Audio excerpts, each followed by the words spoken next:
కిచి కిచి కిచి కిచి కిచి కిచి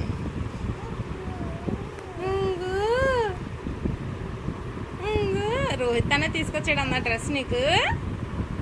నా బంగారు రోహిత్ అన్న తీసుకొచ్చాడా నాన్న బంగారు కొండలు. నా బంగారు కొండ రోహిత్ అన్న తీసుకొచ్చాడా నాన్న.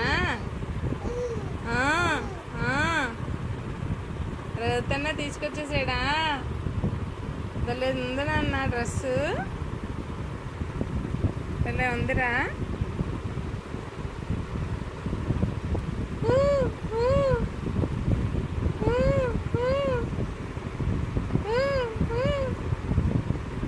వరలక్ష్మి వ్రతం ఈరోజు వరలక్ష్మి వ్రతం. బాబు గారు కొత్త బట్టలు వేసేసుకున్నారు. పూజ చేసేస్తారండి మీరు, పూజ చేసేస్తారా ఏనన్నా, పూజ చేసేస్తారా కన్నా. బంగారు కొండలు నా బంగారు కొండలు పూజ చేసేస్తారా బాబు, పూజ చేసేస్తారమ్మా.